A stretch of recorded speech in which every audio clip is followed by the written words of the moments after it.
on se retrouve pour une petite vidéo react, hein, ça fait un moment qu'on n'en avait pas fait. Bon, après, faut dire que j'ai pas tellement le matériel avant et tout, mais comme vous l'avez pu voir, hein, si vous suivez un peu mes stories Instagram, maintenant on a le matériel un peu plus adéquat pour faire ce genre de vidéo. Alors, on est parti. Kylian Mbappé, son éducation et ce qu'il veut transmettre de la chaîne Brute. Bon ben, on est parti. C'est important pour toi, en tant que Kylian Mbappé, de t'engager dans diverses causes. Est-ce que tu as conscience qu'en tant que Kylian, ta voix porte plus que celle d'un autre? Juste en tant que personne, déjà, avant même d'être Kylian Mbappé, juste en tant que personne, juste aider les autres, déjà, tout simplement, c'est quelque chose qui compte pour moi. Après, bien sûr, du fait de qui je suis et ce que je représente, il y a une responsabilité qui est un peu plus grande, mais il n'y a aucune pression, c'est toujours un plaisir et je viens de manière très innocente et très sincère aider tous ces gens et ces enfants. Pourquoi on est là aujourd'hui? C'est une opération avec mon sponsor, Oakley, qui consiste à sensibiliser les enfants, la vue des enfants. Aider les autres, tu me dis que c'est quelque chose qui est important pour toi. Ça vient d'où cette envie d'aider tout Ça vient, je pense, de mon éducation et du fait aussi que je suis arrivé ici parce qu'on m'a aidé. Et je pense que c'est le cursus normal de la vie. Lorsque on t'a aidé, tu arrives dans une position où tu as réussi et c'est à ton tour d'aider. Et j'espère qu'un jour, des enfants qui sont là vont réussir et ce sera leur tour d'aider quand moi, je ne le pourrai plus. On t'a aidé quand tu étais jeune enfant de Bondy? Oui, bien sûr. On m'a aidé quand j'étais à Monaco et on m'a aidé aussi au PSG.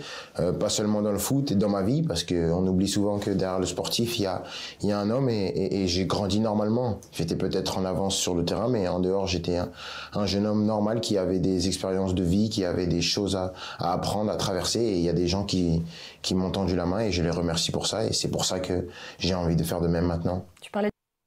Alors, je vais rebondir un peu sur ce qu'ils viennent de dire, parce que c'est très très fort. Certains n'ont peut-être pas compris le message, mais avec le temps, j'ai appris à analyser certaines paroles, et par moments, on me dit que je suranalyse, mais je vais quand même le dire. Vous voyez, ce qu'il vient de dire, c'est qu'il a dit qu'en gros, avant d'être le Kylian Mbappé que tout le monde connaît, il est un homme normal. Donc, la plupart des gens qui pensent qu'ils ne peuvent pas réussir parce qu'ils n'ont pas telle ou telle compétence, qu'ils ne sont pas comme telle ou telle personne, c'est faux. Les gens qui réussissent, ce sont des personnes comme vous, ce sont des êtres humains comme vous. Vous pouvez vous aussi réussir. Parce que à la base, toutes ces personnes-là sont des personnes normales. La question que vous devez vous poser, c'est si ils ont réussi, pourquoi vous n'avez pas réussi? Qu'est-ce qu'ils ont de plus que vous? Rien. Ce sont des êtres humains normaux. La preuve en est. Ce n'est pas moi qui le dis, c'est lui. On est reparti. Là, du fait que ça vient aussi de l'éducation, est-ce que tu considères que tes parents t'ont éduqué de la façon la plus simple pour garder l'humilité que tu as aujourd'hui? Bien sûr, et aussi quand tu as des frères et sœurs, tu es éduqué dans le partage. J'étais pas fils unique, donc on a toujours dû partager ce qu'on avait, même avec la famille proche, avec les amis, avec les gens qui étaient autour de nous. On a toujours eu ce sens du partage. On a été élevé dans le partage et c'est quelque chose qui se retrouve et que j'ai mis dans mon bagage et que j'ai fait voyager à travers le monde. Donc c'est quelque chose que je garde avec moi toujours. J'aime partager les choses avec les gens que j'aime, avec les gens que je peux aider et que je peux faire dans la mesure du possible. Et c'est toujours un plaisir pour moi de le faire. Un jour, au Alors, pour ce qu'il vient de dire, j'avoue que bon, c'est vrai, c'est vrai. Parce que moi, je viens également d'une famille où on est vraiment beaucoup. Enfin, dans le cercle familial, reste un frère, soeur, papa, maman, on est quatre. Cependant, j'ai toujours vécu dans une ambiance de famille où on est vraiment beaucoup, oncles, tantes, cousins, cousines. On habitait vraiment dans un cercle proche et du coup, en fait, ça te forge pas de la même façon. Et je l'ai ressenti justement quand j'ai dû quitter le foyer.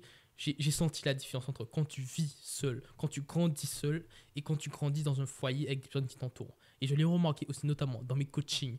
J'ai vu une différence entre mes élèves qui étaient fils uniques et mes élèves qui étaient, comment dire, qui étaient dans des familles où ils n'étaient pas nécessairement fils uniques, mais où ils étaient assez rassemblés.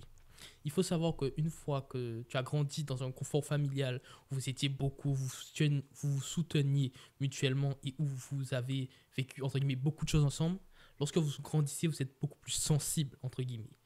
Ce qui n'est pas en soi une mauvaise chose, hein. Mais au final, quand tu te retrouves tout seul, ça peut être plus un point négatif qu'un point positif. Dans son cas, ça fonctionne très très bien. Il a une famille, entre guillemets, aimante, et maintenant, il aime partager, entre guillemets, ce qu'il a.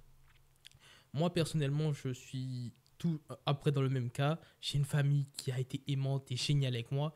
Cependant, maintenant que je suis hors de la maison, j'essaie vraiment de vivre différemment du cadre de vie où on était avant. Pourquoi?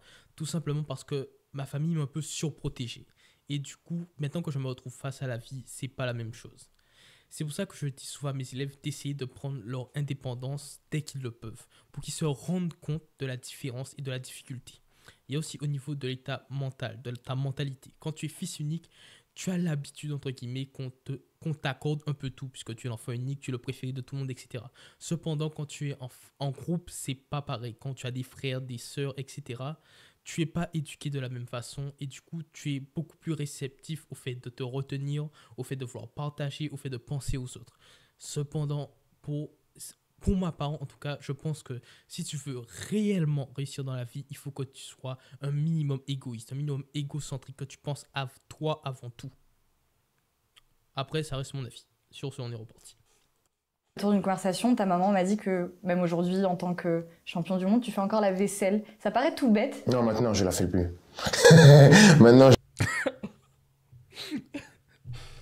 Excusez-moi, désolé. J'aurais pas dû réagir.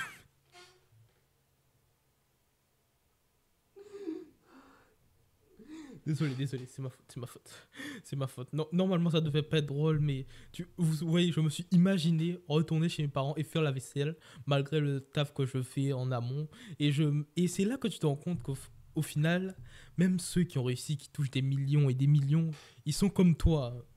Bon, maintenant, comme il a dit, il le fait plus. C'est exactement comme un de mes formateurs anglais. Avant, il disait qu'il faisait son lit tous les matins parce que ça faisait une petite victoire, etc. Et aujourd'hui, maintenant, c'est sa femme de ménage qui fait tout le temps son lit pour lui, qui fait le ménage, qui fait tout pour lui. Donc, en fait, c'est vrai que sous une certaine façon, quand tu es dans le processus, quand tu n'es pas encore le produit final, c'est bien de faire toi-même tes affaires. C'est pas la peine d'engager d'autres personnes pour faire ton lit, pour nettoyer ton appart, etc. Si tu peux le faire toi-même, du moins quand tu es dans le processus. Cependant, une fois que tu es à la fin du processus, que tu es le produit final, ça n'a peut-être pas le même effet sur toi, puisque, entre guillemets, tu auras déjà réussi. je la fais plus, mais c'est vrai que pendant longtemps, ma mère voulait que je le fasse pour que j'ai la valeur des choses, que je puisse faire les choses par moi-même et que je ne sois pas assisté et que je prenne conscience de la valeur des choses, que chaque chose a une raison et que chaque chose se mérite. Mais elle me fait d'autres rappels qui sont parfois encore... Mais c'est une maman, on a tous une maman et on sait tous que ça fonctionne comme ça. Tu as toi-même une association, IBKM. Est-ce que tu peux nous en parler ? Je pense que c'est ma plus grande fierté parce que c'est quelque chose que vraiment on a beaucoup travaillé et c'est quelque chose qui prend sens, qui prend forme et de voir tous les projets qu'on a pu réaliser déjà et tous les projets qui sont en cours, c'est quelque chose de formidable. D'accompagner tous ces enfants jusqu'à la vie adulte, de pouvoir leur donner une opportunité de prendre leur destin en main, c'est quelque chose que je suis très content et que j'ai aucun mal à promouvoir parce que c'est quelque chose qui me fait vraiment plaisir et toujours venir ici et voir les enfants, c'est un plaisir sans nom et c'est quelque chose, voilà, on dépense sans compter, on prend de notre temps sans compter parce que le résultat est le plus beau au monde. Donner le sourire aux enfants, c'est quelque chose qui a pas de prix. Pour t'avoir vu dans plusieurs événements avec IBKM, tu as ce côté très accessible, tu donnes de ton temps à ces enfants. Je pense qu'il faut être un peu plus accessible que d'habitude parce que c'est des enfants et que pour eux, on représente quelque chose un peu d'irréel. Pour avoir des neveux et des nièces, mais par exemple, mon neveu et ma nièce pensent que j'existe qu'à la télé. Ils savent pas que j'existe en vrai. Donc, pour les enfants, il faut essayer d'être encore plus accessible, leur montrer vraiment qu'on est deux êtres humains pareils et qu'on vient passer une après-midi ensemble. Donc, c'est quelque chose qui est vraiment important pour que les enfants soient relâchés et que la journée se passe du mieux possible. Avec ton emploi du temps, les entraînements, les matchs, c'est difficile de se dégager du temps pour de l'associatif. Comment tu t'organises ? Je pars du principe que c'est une partie, c'est quelque chose d'obligé dans mon emploi du temps. Je m'oblige à ce que ça fasse partie de mon emploi du temps. Après, des fois, quand c'est pas possible, mais c'est pour ça aussi que j'ai pas mal de gens qui travaillent autour de moi pour que, même si je sois pas là physiquement, il y ait toujours des gens qui puissent faire tourner cette association et c'est pour ça que pour l'instant elle marche aussi bien. Mais j'essaye d'être là le plus possible parce que pour moi c'est important d'être là. Je vois pas ça comme une contrainte. Je mets de mon temps, je mets de mon énergie parce que j'aime ça et parce que j'ai vraiment envie que ces enfants aient la même chance que j'ai eue dans mon domaine. Tu considères que le footballeur a une responsabilité éducative en dehors du terrain ? L'être humain a une responsabilité éducative.